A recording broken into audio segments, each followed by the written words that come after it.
Oh. Hello, ladies and gentlemen. Look at the lovely books we have as Catholic priests to help us to read the Bible. So this little book here gives you Bible readings for every day of the year. And this is August the, whatever it is, 16th in Australia, the day after the remembrance of the dropping of the atom bomb on Nagasaki in Japan to end World War II. And it says here that if you want to do any good for yourself spiritually, well then why don't you read Matthew chapter 18 verse 21. So here we go, a random selection, because maybe one should have picked a better and more appropriate or topical piece of Bible for you people today who've been so good as to tune in. Anyhow, we'll take what they give us on the menu, Matthew 18:21, and this is about it, I think. Peter got up the nerve to ask Jesus, Master, how many times do I forgive a brother or a sister who hurts me? 7 times? And this is the way the Jews used to learn their religion. Don't forget, they had a bloke called a rabbi. Every village had a rabbi. And if you were confused as to a moral dilemma, what should I do? Well, then you consulted the rabbi. And you couldn't ring him up on the mobile phone, or you couldn't text him, so you had to go down and actually knock on the synagogue door. And that was the question that they asked Jesus, because they treated him as an itinerant rabbi. Didn't have a synagogue. The streets were his synagogue. So they come up to him on the street, which is where I think the church ought to be, out in the street. Get out of your fine buildings and go to the streets. Let them ask you questions on the street, which is their natural habitat. How many times do I got to forgive me brother or sister who hurts me? 7 times? And Jesus said, 7? Hardly. Try 70 times 7. So that was the end of that, because it was too much for them, see, because they expected an answer like 8 or 9. They used to go rabbi shopping to get the most, satisfactory or convenient answer to moral dilemmas. So if they came to a rabbi who said, you only have to forgive him once, and the rest of the time you can smack him in the chops, well then they'd say, this is the best answer I've received from a rabbi and I'll adopt it as mine. But 7 times they thought was absolutely outrageous to forgive somebody 7 times. And then Jesus trumps their 7 with his 70 times 7, which is beyond their imagination. So he's saying, listen, sport, forgiveness is not going to be measured. Forgiveness has to be endless.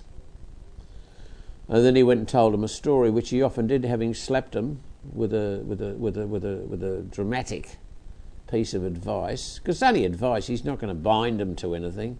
He was different from the other rabbis insofar as he didn't want to lay a heavy burden on him, but he gave him the advice. If you asked him a question, he'd give you the advice in trumps. The kingdom of heaven, like a king who decided to square accounts with his servants. As he got underway, one servant was brought before him who ran up a debt of $100,000. He couldn't pay. It's a story, for God's sake. We're not talking about, the National Australia Bank or anything. He couldn't pay up, so the king ordered the man, along with his wife, children and goods, to be auctioned off at the slave market. The poor wretch threw himself at the king's feet, begged, give me a chance, I'll pay it all back. Touched by his plea, the king let him off, erasing the debt. Unbelievable, you say. Well, that's what the point of the story is. The servant no sooner out of the room when he came up, one of the fellow servants owed him $10. He grabbed the bloke by the throat and demanded, pay up now. The poor wretch threw himself down and begged the fellow, give me a chance, I'll pay it all back. He wouldn't do it. He had him arrested and put in jail until the debt was paid. The other servants saw it, they dobbed him in. The king summoned the men and said, you no good for nothing. I forgave your entire debt when you begged me for mercy. Shouldn't you be compelled to be merciful to your fellow servant who asked for mercy? The king was furious and put the screws to the man until he paid back the entire debt. And that's what's going to happen, he says at the end, with my Father who is in heaven. He's going to do to each of you who doesn't forgive unconditionally anyone who asks for mercy. So there you are. That's the founder of the firm talking. It's highly recommended. It's an advisory to any individual or group of people in society, nations even, I suppose, to practice unconditional forgiveness.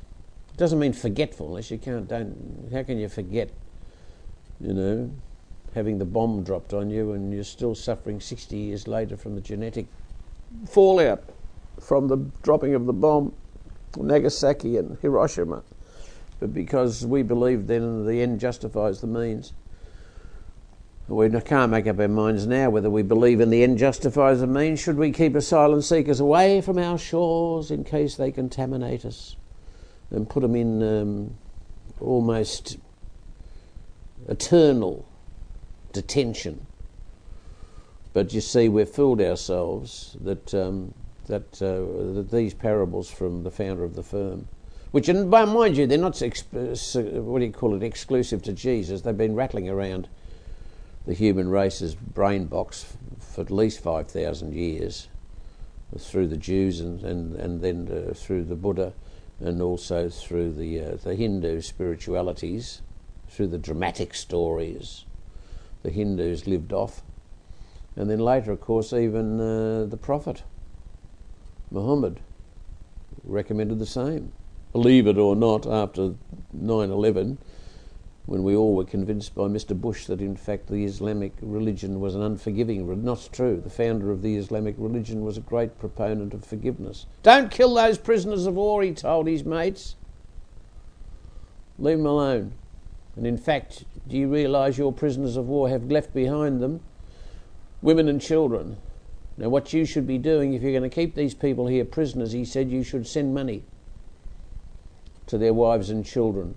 Because what are you going to do? You're going to punish them too for what you consider these men have done to you. So that's Islam at its finest. So I mean, some practical conclusions. I don't know what they all are. We can't rattle through the whole Wikipedia of moral prescriptions or something. We've got to use what's embedded in the minds and hearts of every one of us born into this world as a human being, and that is conscience. Work it out for yourselves. BYO, isn't it? Bring your own. And DIY, and do it yourself. Simple formula, highly recommended, and I'm going to recommend it to anybody who's watching this program. Anyhow, I'm off. I've had enough.